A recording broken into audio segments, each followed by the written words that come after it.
unlock the jukebox. I wanna hear some Jones.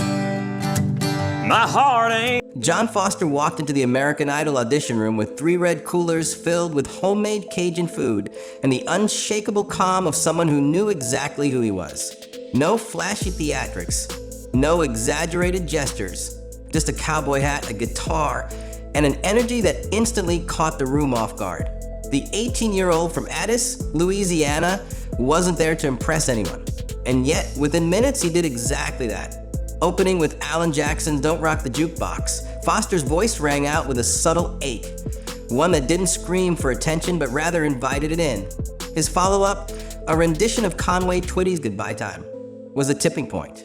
Luke Bryan, initially skeptical, reversed his decision mid-audition, visibly stunned by the raw emotion laced into every word. For many contestants, auditions are an act, polished, planned, and often loud. But Foster's approach was different. His authenticity didn't need volume. It needed truth. And that truth hit hard. Behind the quiet delivery was a young man steeped in tradition, molded by family, and driven by something deeper than fame. Judges Carrie Underwood and Lionel Richie were quick to note his sincerity, and viewers watching from home began asking, who is this kid who just made seasoned performers tear up? But while Foster's moment seemed serene, almost effortless, it marked the beginning of a story that would soon take unexpected turns. Because as his audition went viral and praise poured in, so did the speculation. Whispers about his real age, doubts about where he was from, alleged connections to country legends. And behind the scenes, a storm of rumors began to build. Ones that could either unravel his momentum or reveal an even more compelling truth. But for that day in the audition room, all that mattered was the music, the stillness it brought, and the boy who didn't need the spotlight to shine. Long before John Foster ever stood under the bright lights of American Idol, his story was already being written in the quiet rhythms of a southern town where time moved a little slower and tradition ran deep. Born on July 9, 2006 in Addis, Louisiana, John Foster Benoit III grew up in a community where family names meant something and where Sunday mornings were spent in church, not just out of routine, but out of reverence. His upbringing was shaped by the legacy of Benoit Country Meat Block, a butcher shop opened by his grandparents back in 1982. But this wasn't just a business, it was a community cornerstone, a gathering place where stories were shared, hands were shaken, and people showed up not just for smoked sausage, but for each other. In that small shop filled with the smell of spice and with smoke, John learned more than just work ethic. He learned humility. He learned service. He learned that consistency isn't just a practice, it's a principle.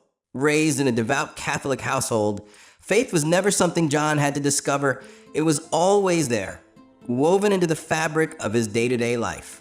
While other kids his age might have dreamed of quick fame or viral moments, John's world was quieter, rooted in values passed down through generations. He was the kind of kid who listened more than he spoke, who paid attention to the details that others missed. It was this grounding, this deeply woven sense of identity that would later make his music feel not just performed, but lived. In a town like Addis, there's no hiding who you are, and John never tried to. His connection to the community wasn't crafted for cameras. It was cultivated through years of shared meals, shared stories, and a shared sense of place.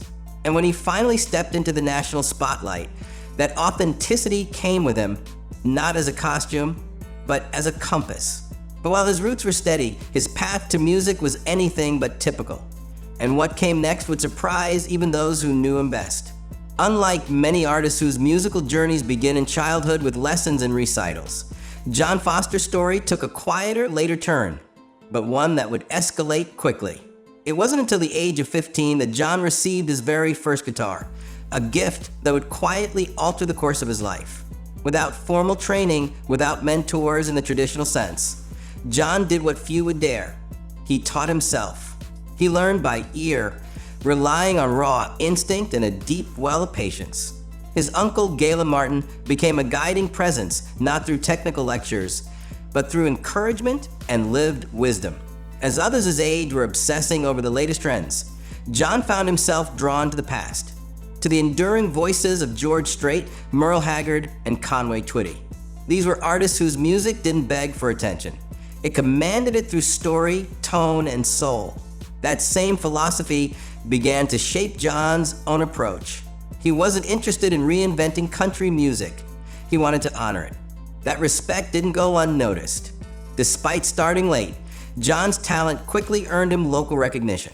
Through family connections and a growing network of admirers, he landed opportunities to perform alongside country legends like John Schneider and Doug Stone.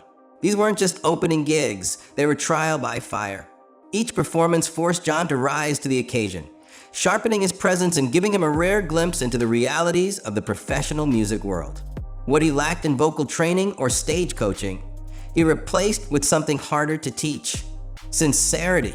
There was no performance mask, no attempt to play country. He simply was. And in that naturalness, something unexpected happened. People began to listen, not just because of the notes he sang, but because of how he sang them, with reverence, not performance. His rise wasn't a social media explosion or a fluke viral moment. It was a slow, steady burn rooted in authenticity. And while others may have entered American Idol with years of preparation, John entered with something different: quiet momentum, pure intent, and a sound that carried decades of tradition in every chord. When John Foster stepped into the American Idol audition room, there was an unassuming quality to him, part Southern charm, part quiet confidence, that immediately set him apart. Carrying 3 red coolers packed with homemade Cajun food from his family shop back in Louisiana, he wasn't just introducing himself. He was bringing his entire story with him. The judges were intrigued, but not necessarily expecting what followed. Wearing a cowboy hat and strumming his guitar with an easy hand, John opened with Alan Jackson's "Don't Rock the Jukebox," a choice that seemed casual, almost playful. But it wasn't until he transitioned to Conway Twitty's "Goodbye Time" that the room shifted. The tone in his voice, restrained but emotionally rich, struck a nerve that few contestants ever reach. Luke Bryan, who initially passed on John, visibly changed his demeanor mid-performance. In a rare moment for the show, Bryan reversed his decision before the song ended, clearly moved by the understated but potent delivery. There were no high notes, no dramatic crescendos. Instead, John's voice carried something more powerful: honesty. Carrie Underwood described his tone as old school country, and Lionel Richie compared the moment to real life being sung on stage. It was a defining performance, not just because of how well he sang, but because of what his voice revealed. Years of emotion, tradition, and humility woven into every syllable. In a show where many contestants enter chasing record deals or television fame, John's presence felt like a throwback to something simpler: a person singing not for attention, but for connection. The judges weren't just giving a golden ticket to a singer, they were giving it to a storyteller. And in doing so, they unknowingly opened the door to a new kind of contestant, one who could shift the tone of the competition with little more than a guitar and a quiet voice. But that moment of recognition was only the beginning, because behind the cowboy hat and Southern manners was a deeper purpose, one that had nothing to do with stardom and everything to do with healing. While the nation was just beginning to learn about John Foster through his standout American Idol audition, those who knew him best were already familiar with a vision that sounded unusual, maybe even impossible. John didn't just want to be a singer. He wanted to be a doctor, specifically an oncologist, and even more specifically, a singing oncologist. At the time of his audition, Foster was a freshman at Louisiana State University, majoring in biology, a rigorous academic path he had chosen with conviction long before American Idol ever came calling. His goal was clear: to combine 2 seemingly different worlds, medicine and music, into a calling that served others in their most vulnerable moments. For many, this blend of science and soul would sound like a fantasy. But with John, it came off not as wishful thinking, but as a blueprint carved out by sincerity. This wasn't a backup plan or a fallback dream. It was the central purpose of his life. Behind a cowboy hat and guitar strings was a young man deeply shaped by his Catholic faith, a worldview rooted in compassion, and an unshakable belief that healing doesn't always come in the form of prescriptions or procedures. It can also arrive through melody, lyrics, and presence. Friends and teachers from Bresley High School, where John graduated as valedictorian in 2024, describe him as both a gifted student and a deeply empathetic peer. He was the kind of person who made others feel seen, whether in the classroom or in conversation. His academic accolades never overshadowed his artistic side. Instead, the two identities ran parallel. For John, science explained how life worked. Music explained how it felt. The most unforgettable moment of John Foster's American Idol journey didn't come from a cover song or a standing ovation. It came from a quiet, heart-wrenching performance that revealed the full depth of his humanity. The song was called Tell That Angel I Love Her, and it wasn't written for a chart or a competition. It was written for Maggie Dunn, John's late friend and former classmate who died tragically on New Year's Eve in 2022. Maggie, just 17 at the time, was a cheerleader at Brustley High School and someone John had known for years. She and another friend, Caroline Gill, were killed when a police cruiser involved in a high-speed chase collided with their vehicle. An accident that shook the entire community of Addis and left behind grief that words alone could never fully capture. But John tried anyway, standing alone on stage with nothing but his guitar and trembling voice. He delivered the tribute not as a performance, but as a confession of pain. The lyrics were simple: Lord, won't you tell that angel I love her as soon as you can? But in their simplicity, they struck a national nerve.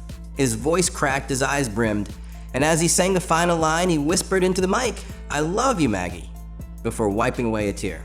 There was no applause, no immediate reaction, only silence. The kind of silence that follows something real. Carrie Underwood called it beautiful. Luke Bryan admitted it erased all doubt about John's place on the show. Lionel Richie, visibly moved, said the performance didn't just feel honest, it felt sacred. It was no longer about pitch or polish. It was about presence. In that moment, Foster became more than a contestant. He became a vessel for emotion, for unresolved grief, and for communal healing. Viewers across the country saw not a rising star, but a young man standing in his pain, using music as a bridge between life and loss. And it was clear, this wasn't just a story about talent, it was about courage. The kind of courage that doesn't always shout, but instead whispers, even in heartbreak, the words the world needs to hear. As John Foster's presence on American Idol grew more magnetic with each performance, so did the online noise surrounding his sudden rise. In today's digital culture, fame rarely arrives without friction, and Foster's sincerity quickly became a magnet for speculation. The first wave of rumors questioned his age. Viewers on social media began circulating claims that John wasn't 18 years old, as stated on the show, but actually 24. A narrative that quickly spread across fan pages and comment threads. The theory snowballed, despite the fact that public records and his high school graduation in 2024 confirmed his birth year, 2006. As the show's reach expanded, so did confusion over his hometown. Some websites mistakenly listed him as being from Benton, Kentucky, a stark contrast from his true roots in Addis, Louisiana, a town John has never hesitated to represent proudly. But perhaps the most surprising wave of speculation revolved around his alleged connection to country music legend Dwight Yoakam. Unverified posts claimed that Yoakam had not only mentored John but signed him to Sugar Hill Records. The implication? That John Foster was not the underdog newcomer viewers were falling in love with, but a planted industry insider with hidden backing. The truth, however, was far less dramatic. John confirmed in an interview that he has no professional or personal relationship with Yoakam, nor is he signed to any label. These rumors, while false, hinted at a deeper discomfort in the entertainment world. When someone breaks through without theatrics, people assume there must be a secret. Adding fuel to the frenzy was debate over his name. Online critics speculated about inconsistencies in how he introduced himself, not realizing that John Foster was simply his middle and preferred name, a common choice in the South where family names carry tradition and pride. Throughout the mounting chatter, John remained measured. He didn't lash out or try to fight the internet. Instead, he clarified facts when necessary and quietly returned to what mattered: his performances. It was a masterclass in grace under pressure, and a reminder that sometimes the most radical act in a noisy world is staying calm and telling the truth. As John Foster's voice continued to echo across the American Idol stage and into living rooms nationwide, another question quietly began to surface among fans. Who holds the heart of the young man behind the golden ticket? For someone whose image was so carefully rooted in tradition and humility, the curiosity around his personal life was inevitable. And while John never positioned himself as a heartthrob, His calm confidence and emotional vulnerability on stage made him the subject of growing romantic speculation online. The answer, however, wasn't a tabloid twist or a mystery waiting to unfold. It was something far simpler and far more grounded. John Foster is currently in a relationship with Brooklyn Bork, his high school sweetheart from Brustley High School. Brooklyn, a former cheerleader with a strong presence of her own, has remained largely behind the scenes, supporting John with quiet consistency. Their relationship began during high school, long before cameras and producers entered the picture, and by all accounts, it has endured the transition into national spotlight with the same steadiness that defines John himself. Fans first noticed her when she appeared with him in Hawaii during the Top 24 round, where she traveled to show her support. Later, she was seen again in the live audience during critical stages of the competition. But despite the growing public attention, neither John nor Brooklyn has sought to make their relationship a feature of his narrative. There have been no viral couple moments, no orchestrated social media posts, just quiet loyalty. In an era where personal relationships are often used as currency for engagement, John's approach stood out. His love life wasn't a subplot for ratings. It was a constant he chose to protect. That choice, in many ways, mirrors the way he handles everything, with intention, privacy, and purpose. For fans, it served as a subtle reminder that behind every powerful song and every moving performance is a life filled with real people, real ties, and real commitments. Brooklyn may not be on stage, but her presence is felt in the quiet strength John carries and in the look he sometimes gives just before the first chord. And as the competition grows fiercer, that steady support may prove to be one of his greatest advantages. As American Idol season 23 barrels toward its finale, the spotlight intensifies, the stakes grow higher, and the narratives become more polished. Yet in the middle of this high-speed chase for stardom stands John Foster, quiet, composed, and defiantly sincere. While other contestants experiment with big notes and bold reinventions, John continues to walk the same narrow path that brought him here, one built on tradition, honesty, and emotional depth. In a competition where the loudest often rise fastest, his refusal to perform for spectacle has become his greatest gamble and potentially his greatest strength. He doesn't belt, he doesn't beg, he simply sings, letting the story do the heavy lifting. Every performance, whether it's a cover of a country classic or an original tribute laced with grief, seems to pull viewers closer not through volume, but through vulnerability. But as history has shown, sincerity doesn't always translate into votes. Reality TV often favors flash over feeling, and in the idol arena, underdogs are just as easily overlooked as they are celebrated. The question now becomes, can someone like John Foster, who sings to heal, not to dominate, actually win a show built for showmanship? Behind the scenes, his fan base continues to grow. Viewers from small towns across America see themselves in him. Teachers, medical students, churchgoers, and quiet dreamers all feel represented in a way that Idol hasn't delivered in years. His story isn't just inspiring, it's grounding. It reminds people that fame doesn't have to be manufactured, and that real talent doesn't need to scream. Whether or not he takes the Idol crown, John Foster has already done something rare. He's made a national audience pause, listen, and feel. And in a world increasingly addicted to noise, that quiet resonance may echo longer than any victory confetti ever could. The road ahead is uncertain. The pressure will build. But if John continues to stay rooted in the same calm purpose that brought him into that audition room with a few coolers of Cajun food and a humble smile, then no matter the outcome, his voice, his real voice,